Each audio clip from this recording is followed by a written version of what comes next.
Class is now in session. I am Professor Hockey, and today we're discussing some big and important news coming out of the San Jose Sharks camp today, and that is that the Sharks have re-signed the most important restricted free agent of the offseason for the Sharks, Mario Ferraro, to a 4-year deal worth $13 million. That averages out to just about $3.25 million per year. Now let's first talk about the money value of this contract. 3.25 comes just below what I was expecting him to sign for. I thought he would go for about 3.5, though I was expecting that to be about a 2 to maybe 3-year deal. So the fact that he signed 4 maybe slightly deflated his contract value.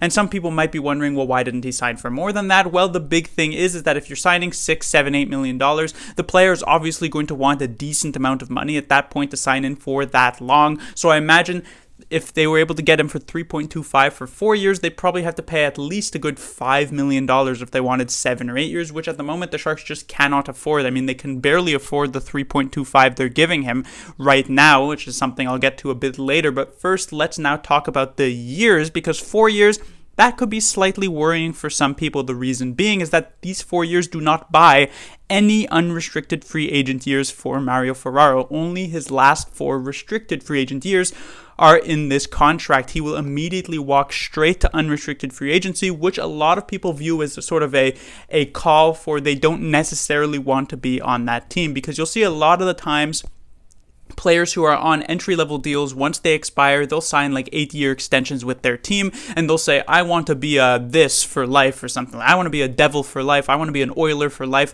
Things like that.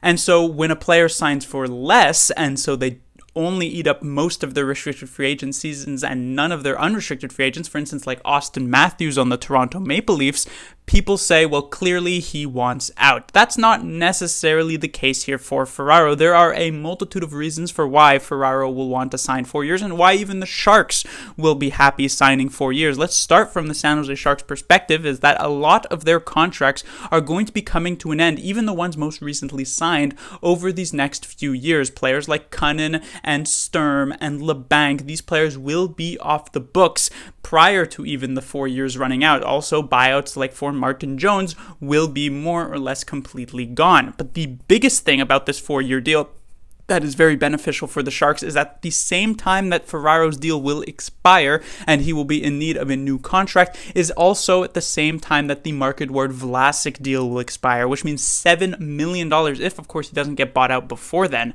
$7 million will be completely off the books, and Mario Ferraro, if he deserves it, could be in line for a pretty significant raise. So that's a reason why it could be good from the San Jose Sharks perspective. Another could be the fact that now he is quite cost controlled. This is something they don't really have to worry about. And as long as Mario Ferraro's value as a player doesn't drop so significantly that 3.25 is an overpay, the Sharks may very well be getting a top 4 and potentially even top 2 defenseman for very cheap for actually a decent amount of time. 4 years is nothing to scoff at from a Sharks perspective. Now, the reason why it will be good for Ferraro is of course the fact that it is marching him directly to unrestricted free agency. He will get a lot of negotiating power when this contract is up, but it's also a situation where that doesn't mean he wants to leave. Right now, the present for the San Jose Sharks is relatively bleak. Going into the 22-23 season, there's not a lot of people who are expecting them, myself included, to be able to be super competitive for a playoff spot. But in 3 years' time, in 4 years' time, when the Mario Ferraro contract is up,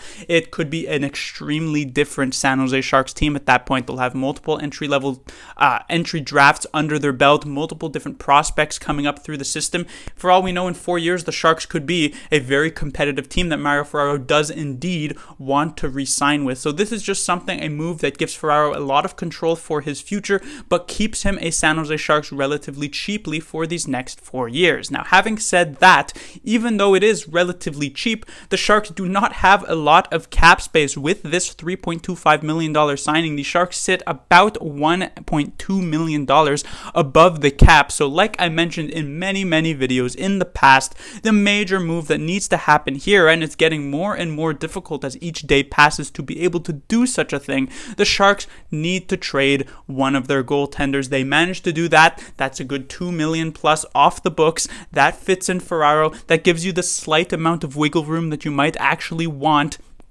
and you're generally rather set going into the next season. But that's a move that needs to happen at this point, and with this Ferraro contract on, you literally cannot start the season above the cap, so there will have to be some workings there.